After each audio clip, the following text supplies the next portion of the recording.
The following program is produced by Londonderry residents. The views and opinions expressed are not necessarily the views and opinions of the LACTV staff or its volunteers, and should not be considered an endorsement by CTV20 or its staff and volunteers.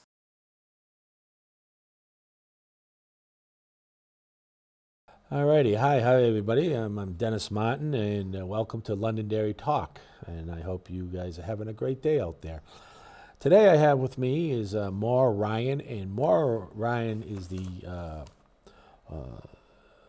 young lady that's putting together the 100% property tax exemption here in Londonderry, and for disabled veterans. In other words, you have to be 100% permanent and total disabled veteran. And I'm going to read it, and just so you can get a little bit of what it says here. This is on Article 34, Warrant Article 34 here in Londonderry, which will be going up for a vote. Shall the town vote to give 100% property tax exemptions to veterans who are rated at 100% disabled, permanent, and total by the Department of Veterans Affairs. The veterans would require to show documentation from the department which shows that they were rated at 100% permanent and total disability by citizens petition. This article shall be advisory only, and we'll go into that, what that actually means, so people understand what's going on. Moira Ryan was the author of this bill that now it's at the state level. We're waiting for the state to make a decision on that? So the state has a companion bill, which is HB 99. Prime sponsor is Rep. Moffitt and Senator Pearl. And that basically reflected that language. When it went before the House Committee on Municipal Government, they amended it to reduce it to $5,000. That did pass the committee. It did pass the House, and it's going to move into the Senate. But I did have some discussions with the bill authors around what can be done to increase it from that point. I think there were some concerns that people who were working and had high-paying jobs would also be benefiting from this. But the whole point of being permanent and total means that you are unable to work. To work, yeah. Yeah, but just so you know, folks, for disclosure, I am a veteran. I served in the United States Coast Guard. I'm also 100% disabled.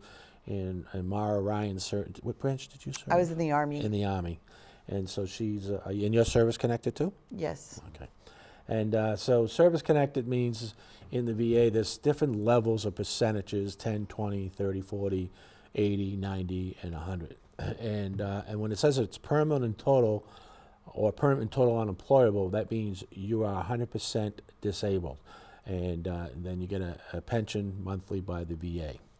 And that's which I get. And so how's this bill looking to, you think it's going to pass? I do think it's going to pass. And you said to me at one time, Governor Ayotte is in favor of the bill? Yes, that was the indication from the governor. Will it be to go up to $5,000 or more? Yes, well, per the House, it would be $5,000. The Senate can amend that. They can increase it. Mm-hmm. They can decrease it. They could change the terms. They can do a number of different things. And it will depend on what happens at the Senate committee hearing, the public hearing, which anyone from the public is able to go. And if you're not able to make it, you can sign in online and you can sign in support. And what's the date on that? No date yet. Oh, okay. I can give it to you when it gets scheduled. It hasn't been scheduled yet. We haven't had a crossover day from the House to the Senate yet, which basically means bills move from the House to the Senate for consideration by that body. Okay. So now we're trying to bring it down to the town. Mm-hmm. And you've gone to some town meetings and brought it up. You went to the let's see if I can say it right, the town meeting that they voted on these warrant articles. They went to advisory. Was it put in as an advisory originally? It was not, no. You put it in as a regular Correct. warrant article. And who changed it to the advisory? Well, when it was up for discussion, the town attorney actually suggested that it should be advisory. I don't agree with that. I see no reason to make it advisory. But after the town attorney said that, a citizen did come up and say, let's do an amendment and make it advisory. Okay. So let's say 80-90% of people during the town vote yes. We want to, as an advisory, we want to see this happen. Now it goes back to the town council, right? That's correct. And the town council, they don't have to act on it though, do they? They do not. No, not if it's advisory. So what do we have to do to get the town council to act on that? Well, I think the biggest thing is to have people come and tell the town council, we do want this. This is what we want, and we'd like to see it put in place. I do know at the deliberative session, somebody said that the most recent credit was increased for optional disabled veteran last year. That was not correct information. The last time it was brought up by the town council was 2018, so it's been 7 years. And it, as everyone knows, inflation has gone up considerably, Right. and everybody is feeling the hurt, especially people who are on fixed income and don't get the ability to increase their income through other means. Yeah. Well, people don't understand that we get an X amount of pension, and then with inflation and everything else you got to pay for, trying to pay for these taxes at a low rate of what we get per month is hard to pay taxes on our property, and we put our lives on the line. I know I did, and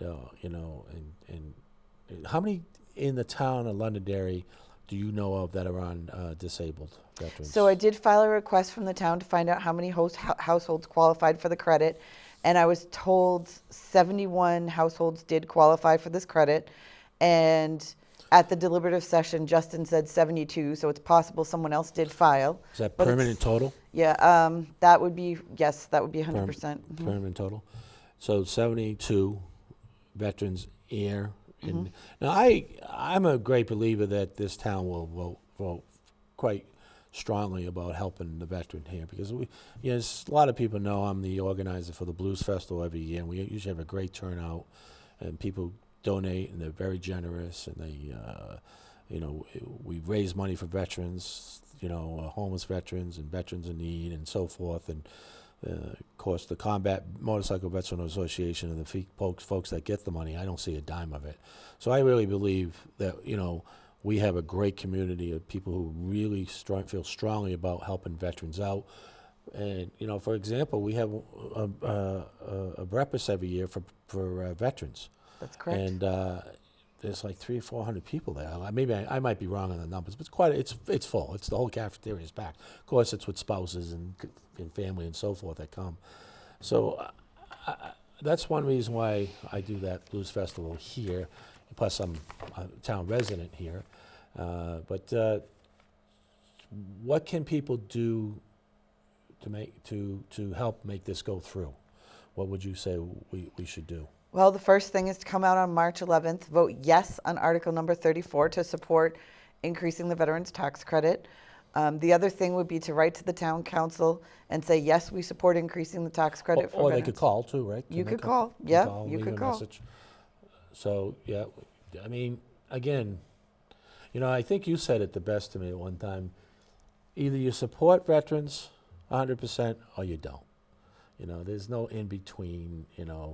Either you're willing to help a veteran that's going to need this tax break in order to continue to live here in Londonderry, and we were willing to do what we had to do to put our lives on the line, and I hate to say this, but people say, well, people who have never been veterans or never served in the military always bring up, well, my father served in the military, or my brother served in the military. Well, that's great, they did that. But until you've actually served, you don't know what it's like. It's just like,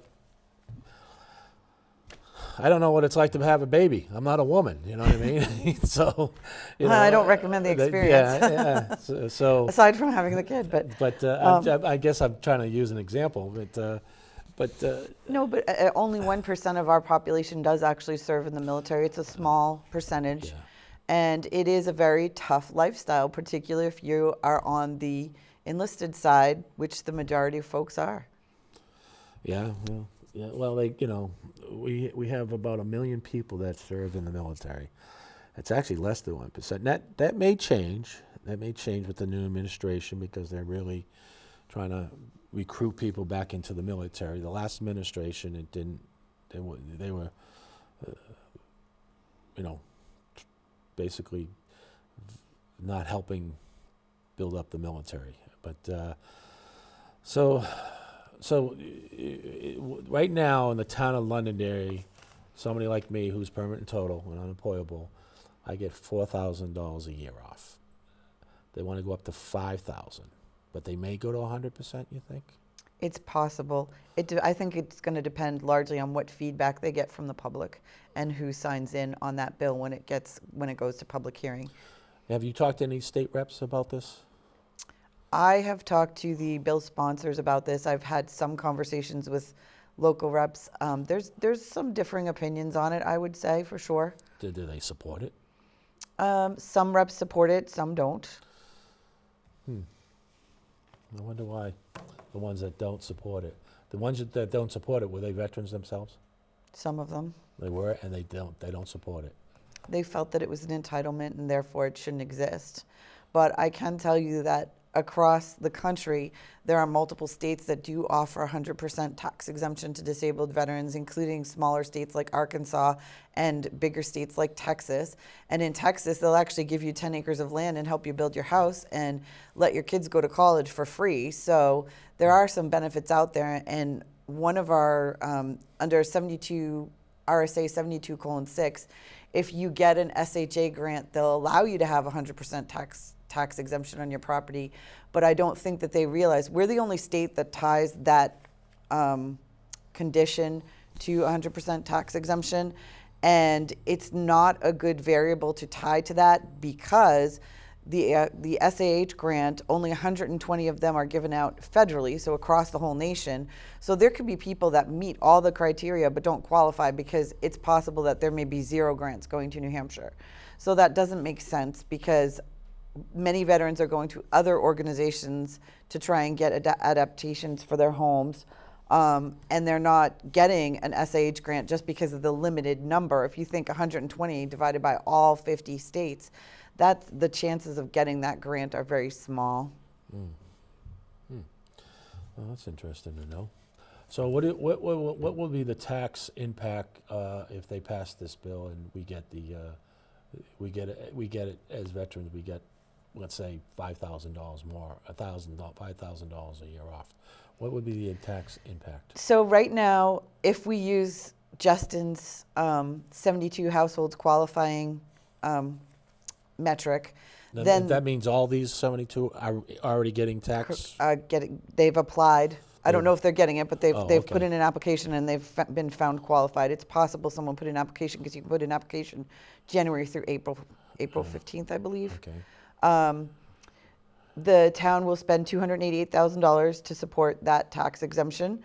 And if we increase it by the $1,000, it will be an additional $72,000. So what's the percentage on that? I believe it's something like 0.004, Percentage. yeah, of the total budget. Okay. All right. Is there anything else we should be aware of on this? Well, I will post when crossover day for HB 99 is, so if you can sign in on that virtually, if you can't attend, that would be much appreciated. And if you can come and give testimony, that would also be appreciated. At the State House? That would be at the State House. You can go in physically and talk to them? You can. And is that held in I've been there a few times, so is that held in the main chamber? That's held in the legislative building, which is not the main, so you know how the governor has his building? Yeah. It's behind that one. Yeah. There's limited parking, so go early. Yeah. So you have, I know I had a question here, but you have to be 100% or permanent and total in order to get. That's correct. You have to have a letter from the Department of Veterans Affairs. So if it goes to the state will say to the towns, all the towns, then the town decides how much they can. Correct. Allocate. So. Right, because ultimately the ability to grant abatements is at the town. The state can suggest, but the town really does the job of putting in exemptions and abatements. And now, do the veterans in town now, all veterans, not just the ones who are permanent and total and 100%, do they get it's like $750 a year? Yes. Is that the minimum? No, the minimum is $50 and the maximum is $750. So what do you have to do to get even that amount? What? The $750? Yeah. You have to present a form to the tax assessor's office. Mhm. They have the form, and you have to have your DD Form 214 to show that you 14, served Yeah. and turn that in. And what does it have to say? Do you know The that? DD Form 214? No, the form that Oh. it comes from the VA, right? Bruh, The letter that comes from the VA. for the disabled? Yeah. Yeah, it basically says that you're 100% permanent and total. 100% permanent and total. Mm-hmm. So like, but there are veterans that I've talked to say, well, I'm 80% permanent and total, but I still get paid at 100%. Okay. So that they brought that letter in, that wouldn't work, right? There is a letter. So if they're being paid at the 100% rate, they're being considered 100%, and they're under a special category, which is considered unemployable, which you had mentioned before, which is TDIU. So they're considered the same as 100%. And I think this is an issue with the VA and their how they run things. How they word it too. Yeah, how they word it. And you can go to your local VA and get something that says you're being paid at 100% because you are considered permanent and total and unable to work. Well, just recently I went to the DAV, not the DAV, excuse me, the Department of Motor Vehicles, and I brought a letter in, and they don't even care what percentage is it. All it has to say is there's one line item. Are you considered disabled? And if it says yes, that means you're a disabled veteran. So now you can get your plate, your disabled veteran, which I have, Right. and now you don't have to pay taxes on that. Right. Anymore. The town, because I remember I was talking to them about that, they were really misconstrued on what they were telling me that what it actually the letter had to say. And when I went to the Department of Motor Vehicles and I showed them the letter, they said, no, all we care about is what this one line says, that you are a disabled veteran, yes. And then they gave me the plate, and now I don't have to pay taxes on my plate, my annual excise tax. Is that what it is, I think, for my car every year that I pay? When you pay your taxes at the town. And so I have a disabled veteran's plate, which is coming in quite handy, to be honest with you. So,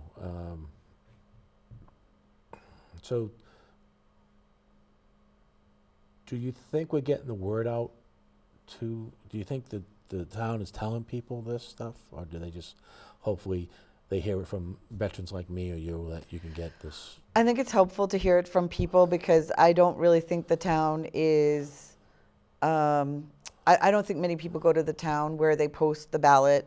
I don't think a lot of people even see the ballot. I do know that the ballot gets printed in the paper beforehand, but I don't think a lot of people see it. So it does help to talk to people about what's going on. And I fully admit, when I was younger, when I was first starting to vote, it took me a while to sort of understand some of the issues.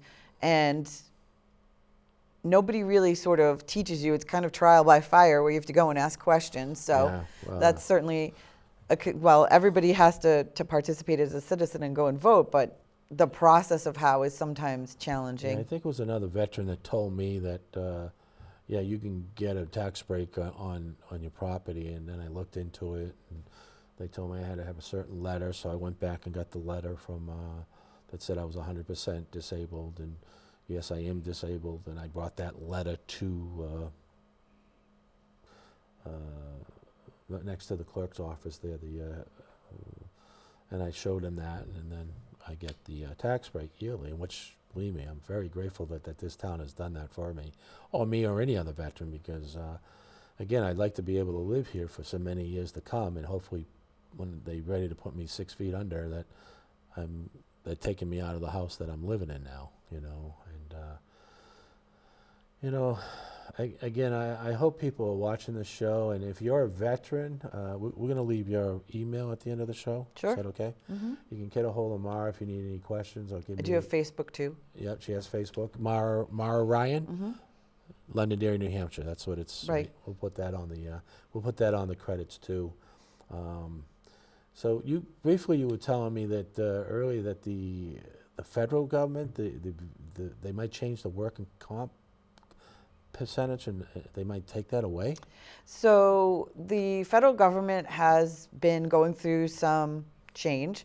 And some of the things that they've been proposing, the Congressional Budget Office has proposed, is to make VA disability means tested so that the household as a whole. We get that every year, anyways.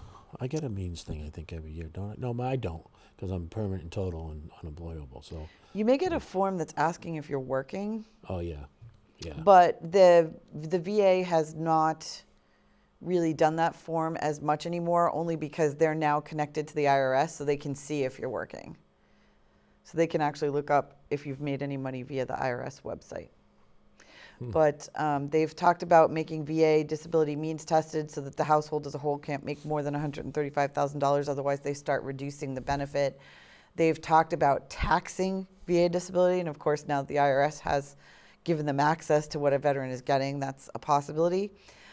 They've talked about doing some different things with. When did this all happen? Back in December. This all happened end of December, beginning of January, yes. So this was under the old administration. Under Biden. Yes, this was proposed. Yes, you are correct. Yeah, that may not, I mean, I'll be honest with you, that may change now because of who we have in office now. It's possible. You know, but I can't believe that this President Trump would do that, because he's been always saying, I'm for the vets. I'm going to take care of the vets, and you know, and to be honest with you, I've seen a difference already. When I filed for my my disability years ago, it was under other presidents, and I never got. I had to fight for it for a long time. And Yeah, finally, when years, right? Right. Oh yeah. Well, back in 1983 is when I got out of the military. I filed for it, and they just played games with me, and they just kind of, for a better lack of words, they just jerked me around. And I didn't have the accessibility either, because I was living on Cape Cod at the time, and I had to travel to Providence, Rhode Island to do all that. Oh, right. So I was 2 hours away. Again, I wound up as a homeless veteran, so I could never get anywhere. And then, so they play games, and then I just kind of gave up. Years later, I moved up here, and I meet another brother veteran, and he had told me that I could refile, I could reclaim. And I didn't know that, so I did. And then I ended up, at that time I went through the VFW, and then I eventually I got 40% at that time, and then I eventually refiled again because my injuries and all that I had, and then I had found out I had PTSD, and I didn't know that. I didn't know what it was. I didn't understand what PTSD. I just knew I had issues, and so I refiled again and asked her for a reconsideration, and then I ended up with 100% disabled and permanent total. And but there was no information back in '83 like there is now. Right. And I've done. I mean, I have no complaints about the VA. The VA in Manchester takes good care of me, and I mean, I really find it hard to believe that we're going to lose that. That's going to happen. Maybe, because then again, it's the government. You never know, But I have to believe that I got to. If you like Donald Trump or not, I don't particularly like the way he talks sometimes, but I certainly liked his policies. And when he got in office his first time, that's when I ended up getting my 100%. And I really have to believe it's because of his administration that we're saying no, we're going to start taking care of veterans,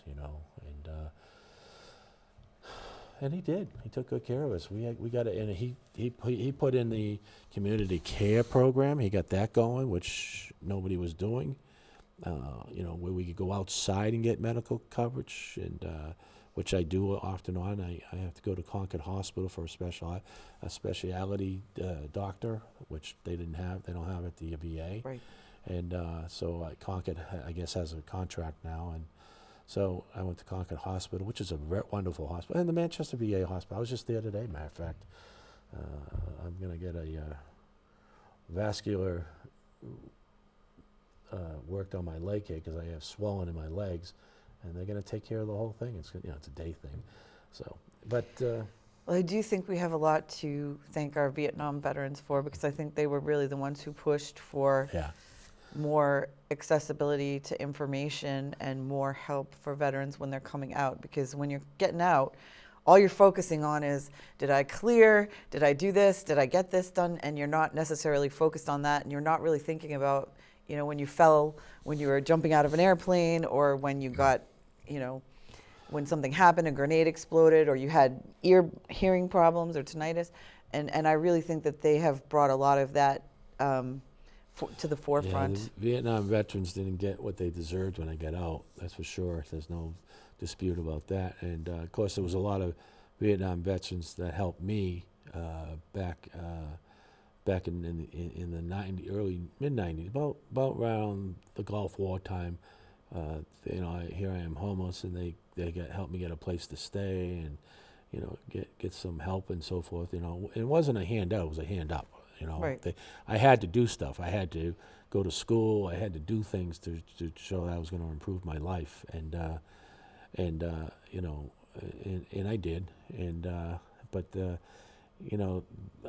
Because I wasn't a Vietnam vet, but I was a Central American drug war vet, and I didn't have an organization to go to. And Right. the Vietnam vets had a center down there, so they're the ones I turned to for help, and they took great care of us. They did. They took good care of me and got me on some programs and so forth. But there's programs around for the vets. There's a lot And of we programs. need to pass that information on. Yeah. When people are out processing, coming out, friends of, neighbors and stuff, have them stop by there, have them talk to a VSO, have them talk to somebody before they get out. Yeah. And tell them, get copies of your medical records, get copies of your dental records, make sure you always have those. Well, when I got out of the military, I had a great yeoman. He set me up with all my medical records, all my discharge papers. I had medical records that thick of all the stuff that had happened to me, and all the therapy I had to go through and all that.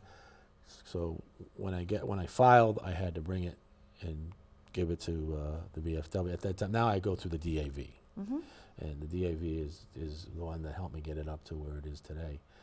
So it's about time that we're going to get on out of here, and I'd like to thank you for coming and getting the word out. Again, please, please, please, please vote yes on Article 34, Warrant Article 34 at the town voting March 11th at the high school At gym. the high school. So what time are they opening? I believe they open 6 and close at 8. Yeah. So please help us out. And I'm Dennis Martin, and thank you for coming to Londonderry Talks. We hope to see you again.